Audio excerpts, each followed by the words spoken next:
Dinner and a Book is supported by the Rex and Alice A. Martin Foundation of Elkhart, celebrating the spirit of Alice Martin and her love of good food and good friends.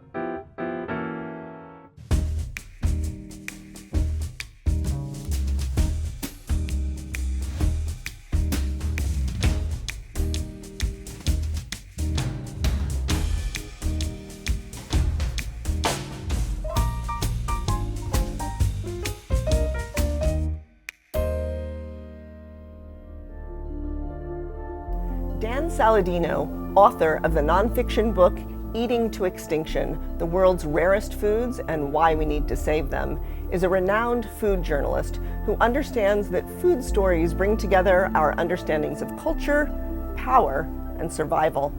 I'm grateful to be in the kitchen with sociology and sustainability professor Zach Schrank from Indiana University South Bend as we talk about why preserving food diversity matters for the present and the future. Welcome, Zach. Thank you so much for saying yes. Yeah, thank you for having me. So tell me why you recommended this book, which I just found completely fascinating. Yeah, so I read this book a couple years ago. I think it was published in 2022. And I've studied food and foodways throughout my career. But one thing I've learned is that there's a lot about where my food comes from that I don't really know, I don't understand. And what this book did is enlighten me about all sorts of additional foods that I didn't even know existed, or foods that have slowly become endangered or we're losing that we should preserve and protect. We might want to bring back. So that is the very topic of our menu. So why don't you say a little bit about what you'll be making today, and then we'll dive into the book. Yeah, so the book has a number of chapters about different types of foods that are endangered or that we're slowly losing. And one of those foods that is endangered is actually wild Atlantic salmon. And so today I'm going to be cooking a tofu salmon that emulates some of the texture and taste of salmon. And we'll start with that. And I've also got an emmer wheat that'll work as a nice companion with the tofu salmon. So that's what I'm starting with. All right, we'll be learning a little bit more about grains. And I'm making an heirloom apple salad with some apple varieties that we'll both be talking about a little bit. Super simple, nice way to highlight a wide variety of maybe new kinds of apples and colors of apples. And then I'm also making some millet cakes using another grain that the book highlights. Yeah. So let's maybe just talk a little bit about what the major argument of the book is, which he then just fleshes out with all these examples. Yeah, I think one of the main points of the book that I found really fascinating is that we eat more varieties of foods than we ever have before. We have more access to foods year-round, whether it's citrus, meats, vegetables, fruits, at our grocery store. And when you walk in a grocery store, it appears limitless in many ways. Yes, yeah. However, we're selecting from a more narrow range of those foods over time. And so the diversity of food and food ways is actually shrinking while our access to more foods is growing. So that's kind of the central underlying paradox at the center, which is so interesting. Yeah. And maybe this apple that I'm cutting, you brought in. This is a this is a McCown apple. Yeah, I picked these at Lehman's Orchard, and I picked them because one of the chapters in the book talks about our relationship to apples and how there are more than 7,000 varieties of apples in nature. However, we're really only familiar with 6 or 7 at the supermarket, and so I wanted to find some apples that look a little bit different, taste a little bit different, but are grown locally. Yeah, these are delicious. So these are McCowns? Yeah, these are McCowns. They're really dark red. Sometimes they're crossed with New Jersey black, and they can get really dark purple, almost black. They're very tart and sweet at the same time, very crunchy. Yeah, so they're really delicious. And this is, but not delicious apples. Not capital D. This is these are Pippins, and got to cheat here a little bit, and some wine sap. So these, they don't look like perfect apples. They're speckled and interesting, and this tart that I'm making is really it's a very simple simple pastry dough. You could also use, frankly, pre-made pastry. And then I'm making these little fans of different colored apples, and you leave the skin on it so that it's got this beautiful burnished look that really highlights the different colors of apples that we're using. So I'll start layering them in just a moment here. Okay. And tell me what you're doing with the tofu. So I have purchased some super firm tofu, and I am striating it diagonally just a little bit. Striating. Striating, Love it. yes, making kind of small cuts here, incisions diagonally, to emulate the both look of fish, but also to allow some of the marinade to work its way into the tofu. Yeah, that's great, which is the great secret of tofu, isn't it? Yeah, It's a sponge That's for every right. delicious thing. So I love salmon. It's hard to replicate the taste of salmon, but what we're going to try to do here is I'm going to create a marinade that I'll put in with this and then cook with it and give it some of the look, texture, and flavor of salmon. So smart, and of course, soy is one of those foods that has, we can recover using it in responsible ways, unlike sort of the massive soybean fields that we often see around in Indiana here. So Yeah. this looks great. So the salmon, the problem of overfishing of salmon, is actually one of the major themes of the book. Yeah. So the book covers more than 30 different varieties of foods and gives you some background and insight into kind of the origin of these foods, how they're domesticated, the different ways in which cultures have interacted with those foods over time. And one of the chapters looks at fish, and particularly Atlantic salmon. And really, the alarming problem is that we are very effective at catching fish now on huge quantities, and fish stocks, salmon stocks, have declined quite a bit in the latter half of the 20th century. And so what we need to do is find ways to preserve and protect wild salmon, because they are so crucial in many, many ways for our environment, for the food chain in the ocean. We really want to preserve those numbers for our own future use too, because they're so delicious and healthy and good for us too, as well. So yeah, some of the statistics that he includes. What is the ones about how many salmon are grown in just? Yeah, so salmon stocks have declined so rapidly that now we've replaced a lot of wild catch with farm salmon or aquaculture. And what's amazing is now there are more salmon in just 10 pins around Norway than all the wild salmon in the ocean and streams and rivers in the whole world. So the idea here is, how could we consider maybe making something like fish without necessarily impacting the number of fish? Yes, which I'm eager to try. Lots of us like tofu just on its own, but I like the idea of making it look like something that on a plate could maybe fool the eye a little bit here. And I'm just layering in. You can see this is kind of fun to build. This is just right on the pastry crust itself. You can make these little fans, and the contrasting skin is really nice, and then you just top it with butter and sugar and bake it at 425. So it's a really, really simple And while dessert. you're doing that, I am putting together a marinade for the tofu. And what goes in there? So I've got some beet juice here to give some color. I've got some mayonnaise and dill, as well as salt and miso paste. I've got some nutritional yeast and garlic salt. Oh my gosh, umami extravaganza. That's right. And some capers and brine. Okay, marvelous. And that just gets whizzed together. Yeah, so I'll start mixing all this together. Right. And that looks great. Do you need to warm your pan up, or? well, yeah, Not I quite will here in yet. just a moment. Okay. All right. So I love these little packets of miso. You can buy these at Trader Joe's, and they're really easy to work with. Make them pretty easy. So part of what we learn with the apples, and actually lots of these other ingredients as well, is just how many varieties there used to be, how few there are now, and why it is. Why is it that that only a few kinds of both apples and other kinds of things have been cultivated? Yeah, What's one the thing that I logic? learned in this book is that all apples originate really in the Caucasus and in a certain valley in Central Asia. And in that valley, there are 5,000 to 7,000 different varieties of apples that are growing, that have been growing for just thousands of years. mind-boggling, right? And they have different shapes and colors and textures.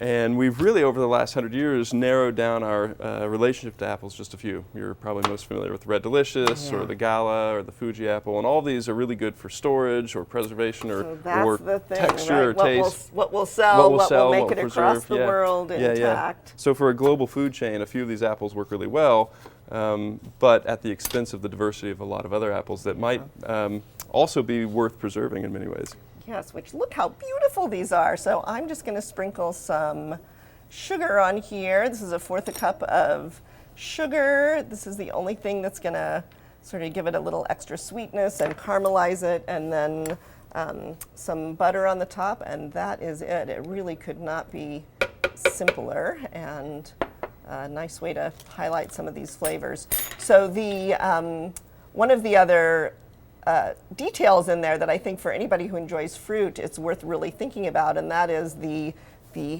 imminent death of the banana. Yeah, right. How we've gotten ourselves here. What is? Well, the theme here is that we've found certain varieties that are really, really good at growing on a massive scale efficiently, and so the banana is a good example of this. Anytime you buy a banana at the store, it's a Cavendish, which is a clone, and it's one of a kind, and really is the world's only source or primary source of bananas. The problem is it makes it very susceptible to disease or blight, and so if there's any type of blight that spreads, we don't have enough variation in our banana stock to replace that quickly.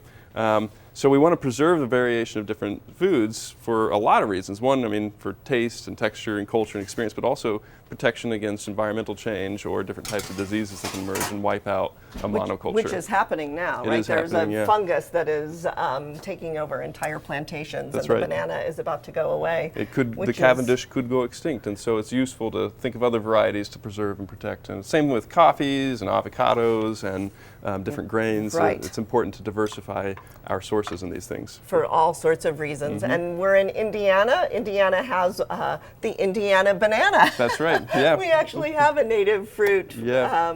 Yeah, if we were in season, I could go forage and pick a pawpaw for you to show you our own kind of tropical banana we have growing here. Which is just an amazing flavor. Yeah. So while the tart's in the oven there and Zach gets this started, we're going to take a little break, and you'll get a chance to see some of the foods and locations that Saladino highlights in his book. We'll be right back.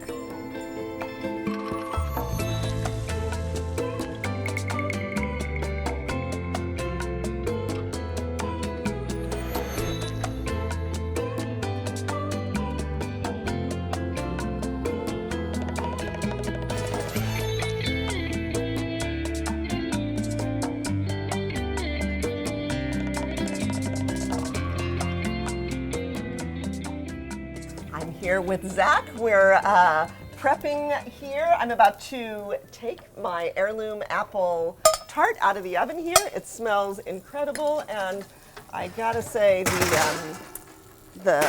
those local McCown apples are just beautiful. And They really are, there aren't they? goes your. Put that there to cool a little bit, and And I am adding the tofu now into some butter on a cast iron skillet. And then I'm going to apply a marinade. And I gotta say, I got a little sneak taste of this Yeah. marinade. It's so good. It is delicious. It does have a little bit of a taste of the sea to it, It doesn't does, it? yeah, yeah. And So what's, there's miso, there's some seaweed in it, some capers and brine, salt and garlic, nutritional yeast. so maybe it's the seaweed that gives that beautiful little flex, but it does have this lovely briny flavor here. Right. Yeah, and then the beet juice gives it a little sweetness, but also the pink hue that will, once it cooks down, the appearance of this will start to look like a cut of salmon. It's great. It's Yeah. wonderful. So what I'm doing here is another kind of proteiny dish. We're going to be talking about diverse grains here for a little bit. So many of us eat the same kind of grains over and over. It's part of that big agribusiness and the narrowing of the choices. So I'm going to be cooking here some millet cakes. Millet is one of those grains that we often, like I buy it for bird food, but it is delicious, and it you can make it into almost like a polenta with, this pan needs to come along a little bit here, that you chill. I've made this with a little bit of, there we go, that's the sizzle I want. Mix it with a little bit of shredded carrot and zucchini and some salt and pepper. We'll brown those up so you got to chill it so that they stay together, but those can be the base of a dish that I'm going to finish with some wilted chard. I've got the stems starting here because you don't want to get rid of the stems. They're so pretty, but they take a little longer to cook. And then some a little heirloom tomato topping to that too. And what is this vegetable you are cooking? Yeah, so now I am beginning to cut up a kohlrabi here. I will be making an apple kohlrabi grain salad with some ancient Immer wheat. Yeah, so he talks a lot about these ancient grains. And where is this one from? Yeah, so in one of the chapters, he profiles a wheat that has been growing in Turkey for over 12,000 years. It was domesticated by early hunter-gatherers, and it's one of several Immer wheats in this region. And so I am using a wheat. It's called Kamut Khorasan wheat. It's actually from Egypt. It's very similar to the Immer wheat that he profiles in the book. And what's really fascinating about it is that this particular variety of wheat has been growing continuously for over 10,000 years. And it's a little different than the types of wheat that we're familiar with. It's very nutty, it's very rich, it's tough, it's great robust. Texture, Yeah. super chewy. I think it'd That's be right. so satisfying. It took a while to cook, right? You had to Yeah, cook it in so a I have pressure this cooker. here, I brought with me. I put it in a pressure cooker for 45 minutes. But what's fascinating is the types of wheat that we're familiar with have been selected over the last couple generations as a commodity crop for efficiency. So a lot of the wheats that we grow today are easy to grow on a fast scale or a large scale, and also capable of producing an enormous yield. The difference with these types of wheats is they're sometimes harder to grow, they can take longer to grow, and they're harder to remove from the husk, and also difficult to mill. So there's some extra processes that make this type of wheat hard for a global economy or for an economy of scale. But the trade-off here is that we've lost some of the nutrition, the flavor, and the robustness in terms of their hardiness with environmental conditions. Yeah, and just cultural knowledge as well. So I've got, you can make these little cakes here with lots of different kinds of grains. So I tried with teff, so that you can get teff flour, and also these little, just the seeds, and this is what millet looks like. It's adorable before you cook it up. So Zach Schrank, what do you have in this pan? Yeah, I accidentally turned it on to high instead of off, so we've got a little smoke here, but turn that down. I've also, just out of curiosity, I purchased some plant-based salmon to compare to the salmon tofu I'm cooking. This one was pre-purchased at a grocery store, and I've never tried it before, so I'm going to cook with it just to see how it works with the other plant-based tofu that we're. And it's got pea protein That's right. and seasonings.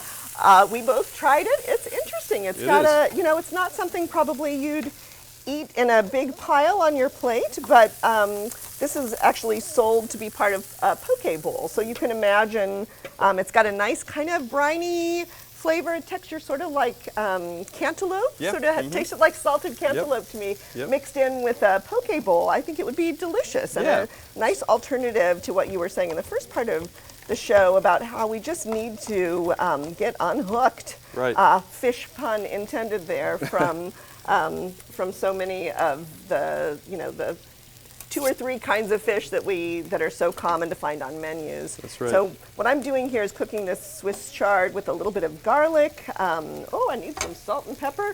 And a little bit of white wine to cook down. You could also use broth, of course. Put some salt and pepper in here and let this cook. Check on how's your. Oh, there. I'm going to flip this It's over. dueling. All right. So am I. Let's see how these. And these are staying together. I'm pretty happy about that. So, hello, friend. That one's right over the burner, I guess. So these would both be nice alternatives to meat production. So that is, something probably that most of us know. We should be eating less meat in part because of, like other foods. Yeah, there's a health reason, but also an environmental footprint, and also to preserve some wildlife as well, especially with fish.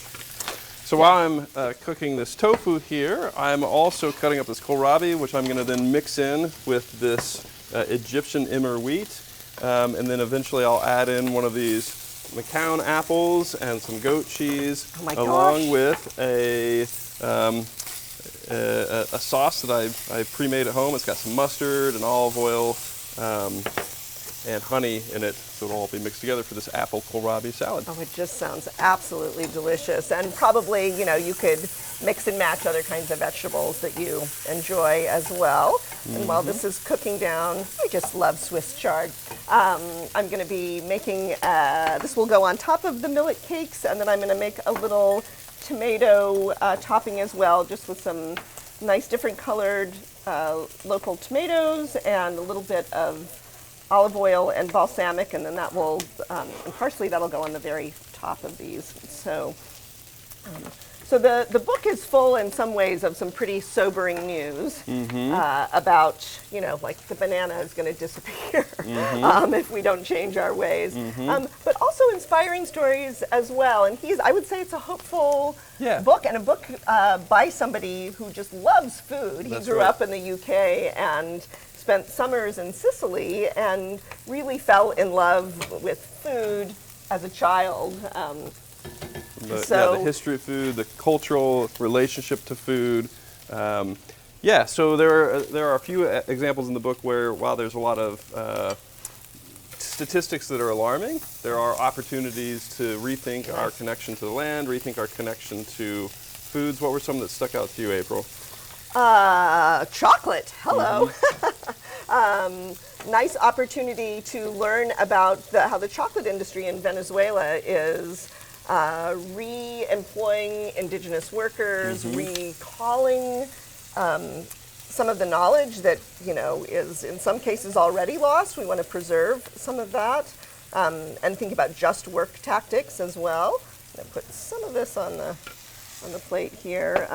Wine, there are good stories to tell about wine and cheeses. All right, here we go. A little bit of this on top, and then we'll top with a little bit of this tomato as well. So, because there are so many varieties, there are of all sorts of different types of foods, many different ways in which we can re-engage with those varieties, kind of intentionally reassert them back into our diet and be creative, and I think unlock a whole cultural history as well as nutritional and flavor history that most of us are not accustomed to on a daily basis. Yeah, super delicious. So that is the optimistic part of this. And, you know, he also shares stories about, I'm going to turn both of these off here, about places in Mexico where places that have been overfished have recovered. So I think that is a really nice reminder that some of the stuff is a little scary, but we can indeed, if we choose to, we can. Through a combination of constraints in some ways, but also intentional expansion of our relationship to foods and others, we can live in balance with nature. Yeah.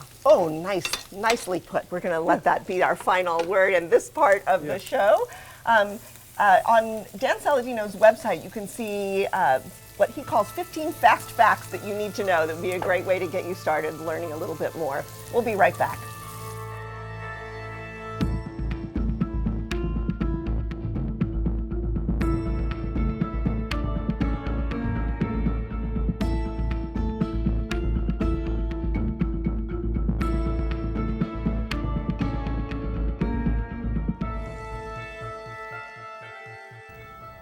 Right, Zach Schrenk and I have cooked up a feast inspired by Dan Saladino's Eating to Extinction.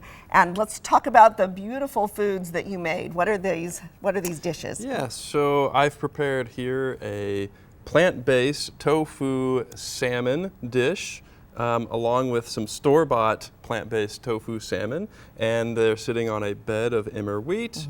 And then I also have a grain salad with some McCown apples, kohlrabi.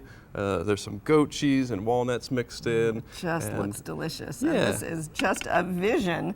So, and I made another kind of protein-based dish. So these are millet cakes. So again, using a grain that we may not use that much, topped with some Swiss chard and some marinated little tiny tomatoes here, and then a beautiful heirloom tart. Very simple, but it highlights all the different colors and flavor palettes, flavor profiles in apples.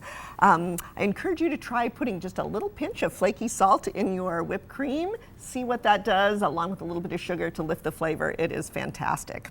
So Dan Saladino's book has some hard truths, but also some inspiration as well. So what are some of your favorite parts? Yeah, so I think this book offers a lot of ways in which we can think about the incredible variety of foodways and traditions around the world. Some of them we can reclaim and practice right here at home. And those foodways and traditions are more than just the foods themselves, but the cultural history and connection to the food, the deep way in which food is a part of our lives and represents our traditions. But there's also economic and environmental benefits to these as well. And I think then finally, sometimes these foods just taste better when we reclaim our reconnection to them. Yeah, nicely put. So he's just a wonderful science writer. As a journalist, you can read around in this book and learn so much. So we hope you will continue to read widely, cook adventurously. Thank you so much, Zach, for joining me, and thank you for joining us. We'll see you next time on Dinner and a Book.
This WNIT local production has been made possible in part by viewers like you.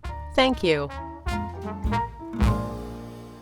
Dinner and a Book is supported by the Rex and Alice A. Martin Foundation of Elkhart, celebrating the spirit of Alice Martin and her love of good food and good friends.